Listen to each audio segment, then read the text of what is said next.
Hi, everyone. I'm Pip from Seymour Digital Media. You're listening to Know How Marketing Lab podcast. This podcast brings together different experts in marketing from our Facebook group, Cyberpunk Geeks Marketing Mixer. Each week, we get on here and we talk about something search marketing like Google Ads or SEO, social media marketing from Facebook to TikTok, or website marketing. If you're a marketer or aspiring marketer, a business owner or entrepreneur, this podcast for you. We're going to share the best SEO, search, social, and website strategies. We share tips and hacks, Google Ads strategies, what's going on in the current market. Each week we discuss something exciting and awesome in marketing.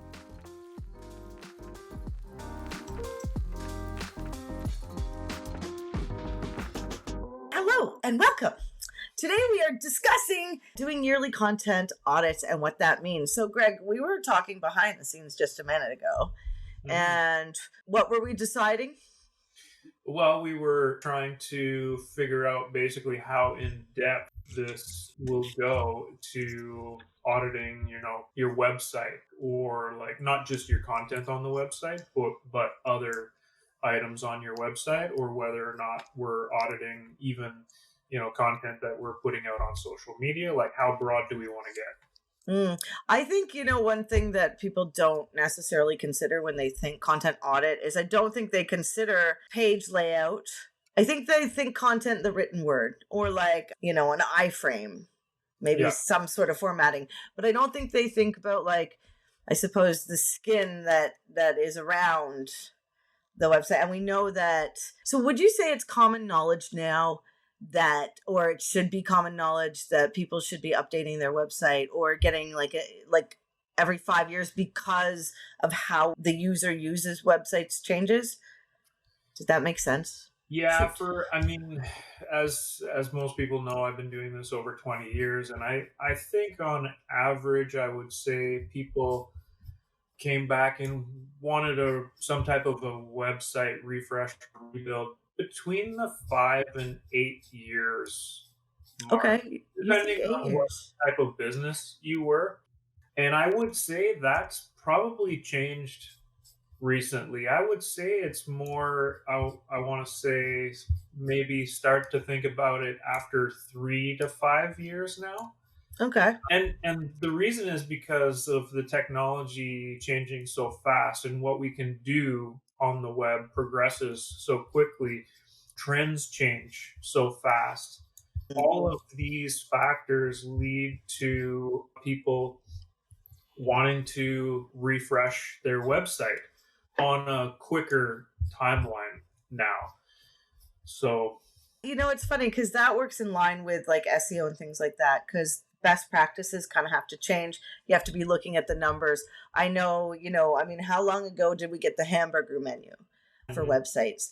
And then how long before we realized that hamburger menus aren't good for desktops, but they're good for phones, right? Or that's the perception that should happen because it's about human ease of use, right? Like logo in left-hand side, menu in right-hand side, right? So there's those things that change.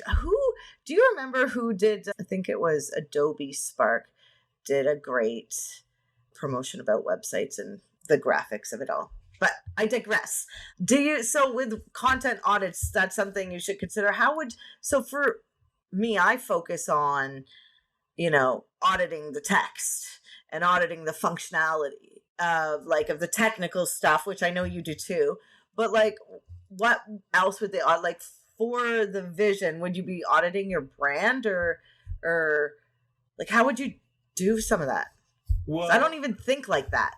Yeah, I always take it back to, and this is going to be another reason why you really want to do these types of audits, is what's changed in your business, because your business doesn't consistently stay the same either, right? So things will be changing in your business, the things you're doing or how you're doing them, or you're introducing new things. And so I take it back to discussing with the website owner, business owner, what is happening in their business, and does what they're doing in their business still reflect properly on their site? And we'll have that discussion first and foremost. And once we determine, what's going on in the business, we then come back and look at either content or the website in my case, because I'm more web focused. Is everything that we're doing on the website reflecting how your business is or has changed in the past year, 2 years, whatever? And then, basically we'll look at everything. We'll look at, how it looks. We'll look at how we're presenting, how the content's written, how everything's laid out, and all of those types of things. Isn't that I think it's so interesting because we're developing or changing the way we do audits, content and technical. And one of the things is to identify the purpose of each page. Like, you only have so many pages. Like, is it an information page about the website, or is it like a contact us page? Because the difference in what you have to do for those pages, are different. Like a service page, you want to bring you leads, right? Where e-commerce product page, you want them to buy the actual product, put in cart. So I think considering that, so that's where we really work hand in hand, me as an SEO and you as a web dev, for user experience, like figuring out menus, figuring out pages, because only supposed to go so deep. If you keep linking to a page, like, you have, what would it be, like your blog, and then your blog has like a specific blog type or have options of blog types, and then that has more, I don't know, it's just like 4 or 5 pages deep. Well, it gets back to the entire purpose of the audit is to just make sure everything is running the way you want it to be. So like you said, buttons for signups if people are coming to your site. So you want to take a look at what's working, what's not working, and in that audit of looking at how many referrals you might be getting from a form submission, or how many products are getting purchased from certain categories, you're going to look at as much as you can and obviously try to improve on all of that. And this is the whole reason for the audit, is to make your business better, get more leads, get more sales. Right. Yeah.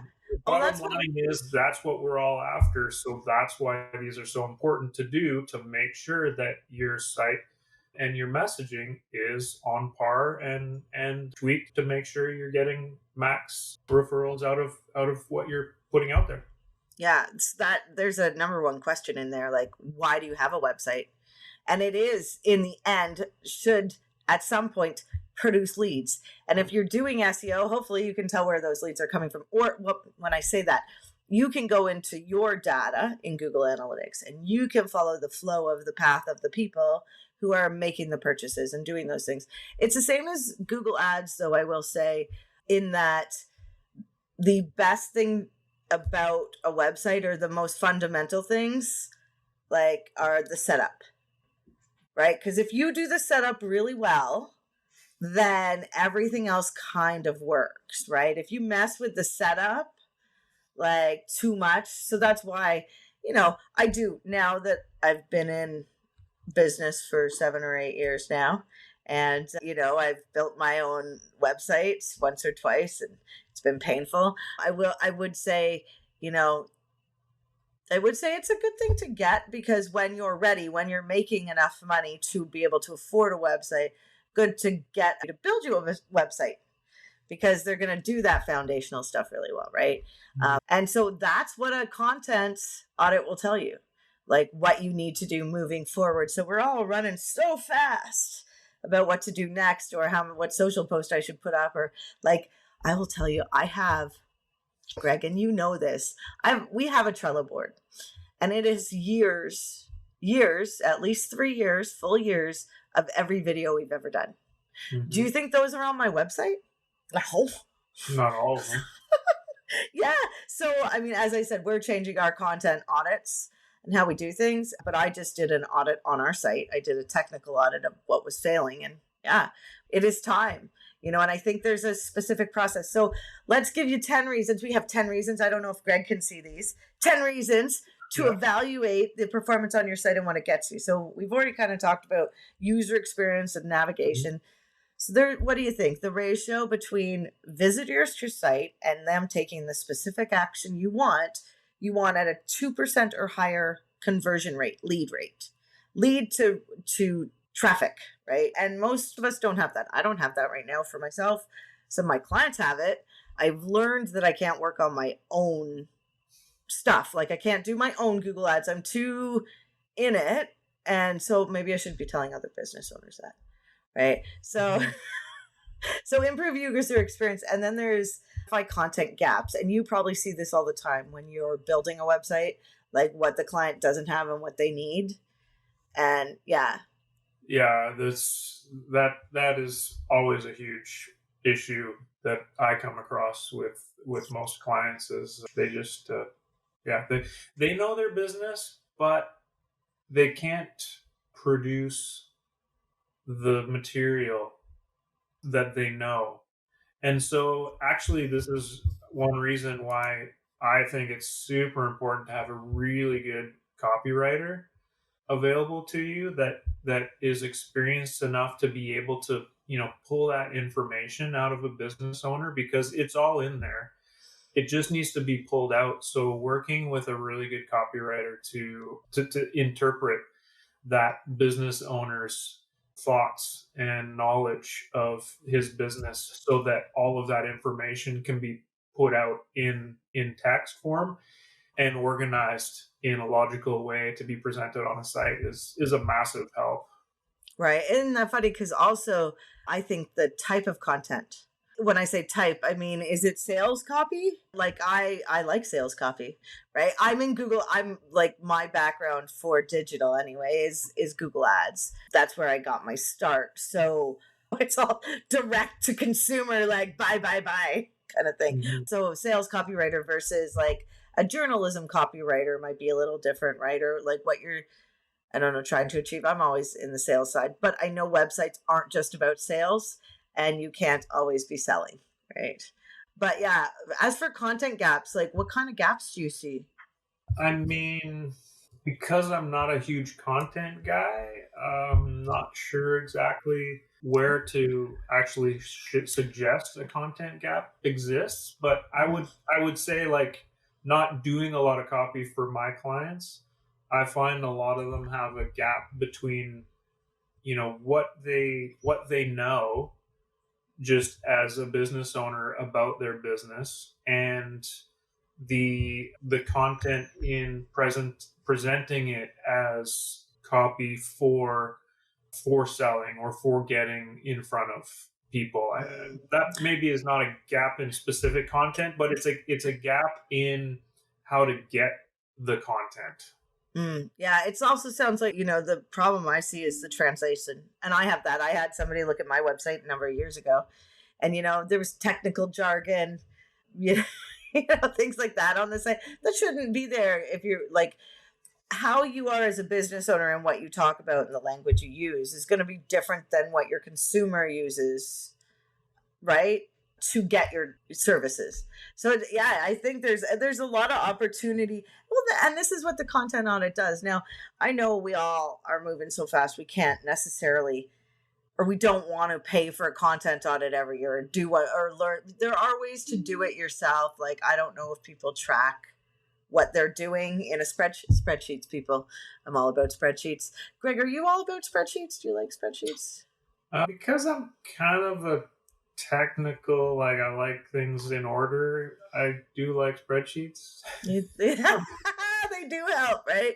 So it's just a good way to, we put people's websites on a spreadsheet basically so we can help figure out where the problems are. But so if you're just gonna do content audits yourself, maybe just take a gander at all your pages or run your website through Screaming Frog and get used to that, right? Because all of this will help you, right? If you can fix one broken thing, or if you can find out the content that's working on your website. Like we got a client. I always use her as the example of a cry bully.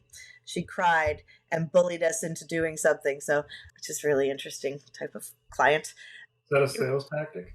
No, I think it's an emotional, terrible tactic that was horrible. That didn't work for me at all. Anyway, she deleted her best page on her website, not knowing, and she shouldn't have known. I mean, but maybe she should have if she knew some other stuff like how to use Search Console a little bit before you delete pages on your site.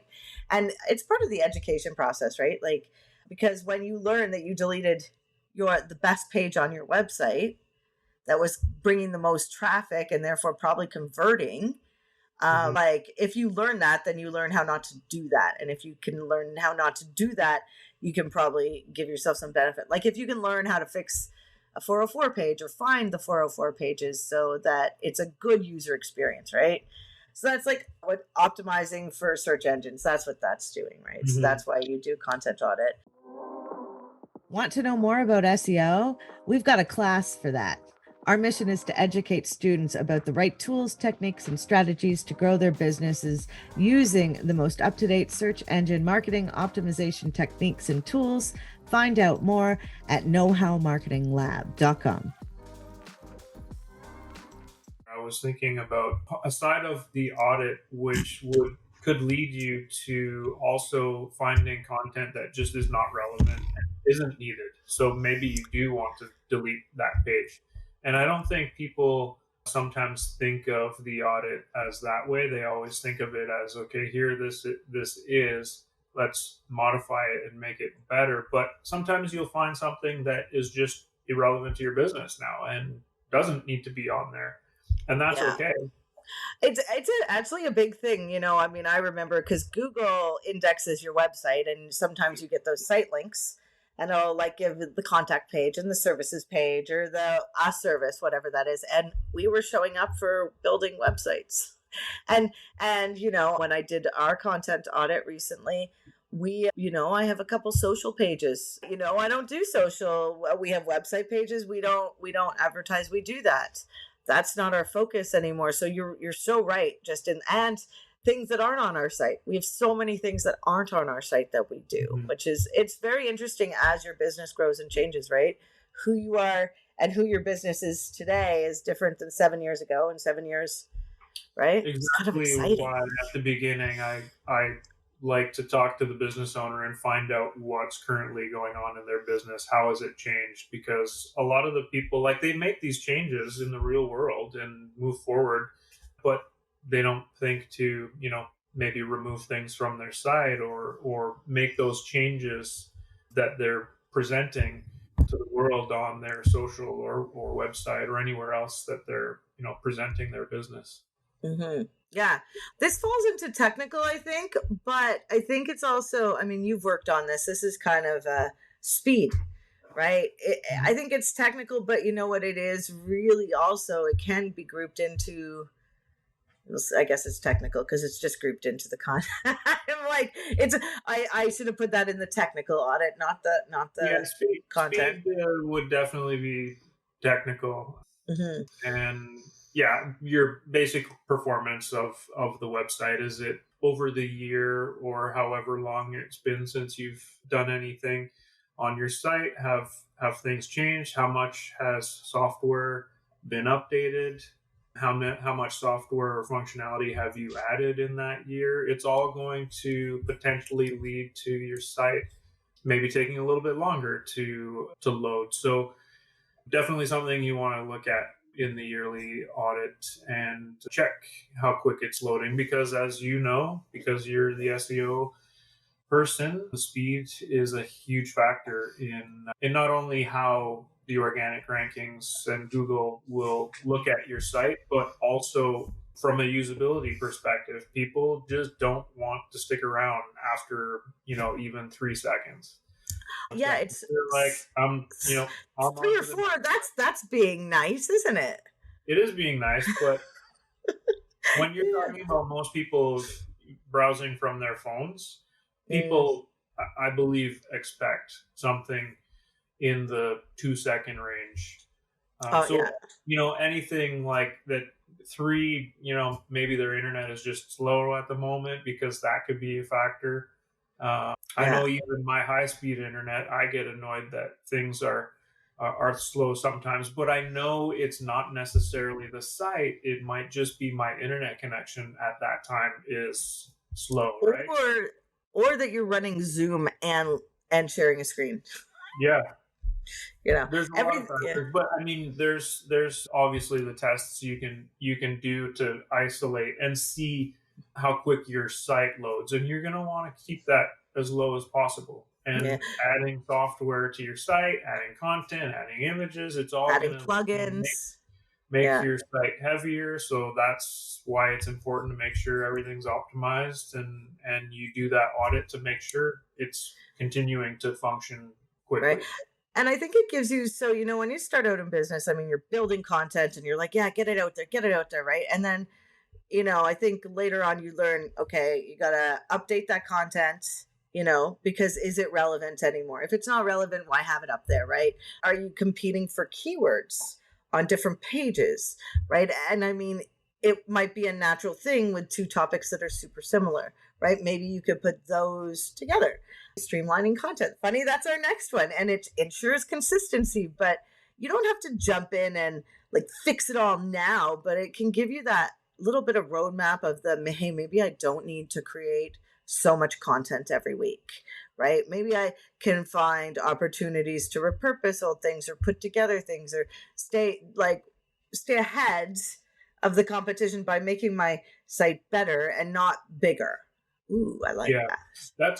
that's a great point, and I, for some reason, feel like there might have been a past topic or a topic that was suggested about repurposing content and not having to produce so much, but how you can continue to repurpose the content that you do have, so that could streamline your Well, content production in basically knowing how you can actually repurpose existing content for new things. the other thing you can do with kind of secret tip, which is fun, I know you could set up Microsoft Clarity, see what people are doing on your site, just as an aside. Do you have to be techie? Maybe you need to not be afraid to click around in some new software and have it not work well, but it's kind of cool in the end, and it's not that hard to set up. Greg, we have a 5-step list because we're not leaving anybody empty handed here on like how you can make the process easier for yourself on the content audit. And we kind of touched on the first one, which was have a template, track your findings, right? Track your content, not just in your CMS content management system, but use a content management system to make updates and changes to your content. Do a content audit. So how would you do that? Tracking everything is kind of what happens, and assigning roles and responsibilities of who's going to look at what, right? Like as a business owner, you can't look at it all the time. So you might want somebody else to do this part while you focus on your zone of genius. Right? I like the zone of genius. Yeah, sharing the load of tasks required to keep things current and up to date and flowing nicely is nice, because trying to do too much, people find they get overwhelmed. So, delegating certain things to certain people will definitely help you. And different, yeah. And different, like, because different things have different languages, right? Like SEO and website development, they have similar crossover, but there are some things I'm just like, what? And, so, I think having people on your team to help you, people that are interested in learning that this is something I'm learning. It's so simple, but for some reason I'm learning it this year again and again, which is you're not going to be perfect the first or second or third time. And as long as you're doing the incremental changes to get better, it gets better, right? So you can't come out of the gate, like, unless you have lots of money. As my analogy, because I was on TikTok, you could be like Madonna and get all the plastic surgery in the world and look 20, weird 20, but 20. And you can pay for that if you got the money. Or you can just age, hopefully gracefully, which would be doing your own stuff, right? Maybe some cream. Is that a good analogy? Probably not. I was a little overwhelmed with the TikTok this morning, I think. Okay, so questions, if you have any, pop them in the chat in Facebook or YouTube, and we will answer them. I guess we should do a quick. So the reasons you want to do a yearly content audit are to improve user experience, find gaps in your website, optimize for search engines, eliminate duplicate content. I don't know if we touched on that, but yes. Evaluate content performance. So is it working? Did you delete the wrong page? Improve speed, which we determined shouldn't be on this list, and ensure consistency, streamline content production. Oh, we did not touch on that, but that is huge. And we're working through how to do that, right? How to create a system that's easy for people to navigate creating content. I'm sure you have to do that with clients when you're building a site or refreshing. Well, like I said, I don't do a ton of like content production. I typically will either suggest a copywriter or, we'll just have small discussions about like what kind of things they want on their site. But when it comes to the actual production of the content that they're going to supply, I don't work with them on actually producing the content. I just work with them on suggesting what content needs to be there. Funny that we do the same thing, because we don't usually produce content for people. We have, but it should be left to maybe the professionals over there. We do recommendations on how to do the content. Like I was saying earlier, it's really a skill for a content writer, a copywriter, to be able to talk to a business owner and interpret their information into language that can be used on a website or in marketing material. That's not me. I'm the web guy. I will work with the best people possible to produce the content. I mean, I'm not an expert in any other business, right? So there's no way that someone could come to me and say, "Hey, this is my business. Create me a website and produce all of the content." I'm like, I don't know your business. You have to tell me about your business. Right. What is it all about? What do you do? Well, and you know what? A content audit really does help you learn what your business says it's about. Right? Mm-hmm. Yeah, that's pretty good. Okay, the last two ones are 9, identify opportunities, and 10, stay ahead of the competition, which is, the goal in the end, as you said, Greg, is more sales. And I think the hardest thing for any business is being found, right? Because if you get found by enough people, somebody will buy your stuff or want to talk to you, So yeah, that's it. Yeah, I guess all of this is to work towards staying ahead of the competition. So that's why you should do it. Yeah, and doing it yearly kind of will get you more comfortable. So it's, this would be like a January thing to do if that's your slow season. So I would do my audits and plan for my big moves, like in my off season. Like we work with a coat company they're a nonprofit and they help people have coat drives, and their off season is the summer, right? But that's when we're like looking at all the research, redoing all the ad campaigns, seeing where we did so well last year, like, cause we do that. And it's a great way to try to run things, cause you do have to be on top of it in the digital space, or else you will get left behind, sadly. That being said, have you done our banner, Greg? I have not done our banner. It's only a second. Give me a break. Second day. Yeah. So we have a banner in the top of the Facebook group, if you don't know, where, we list out all the topics. I am trying to get the topics out each month as an event. Come to the main Facebook feed if you're not in the Facebook group, Cyberpunk Geeks Marketing Mixer. And next week's topic is dun dun dun. Check the banner when I update it. Ooh, that's exciting. I have actually exciting news. We have to go, but I'll tell you next week, but I have some really exciting news to tell you. Anyway, next time. See you next time. Bye.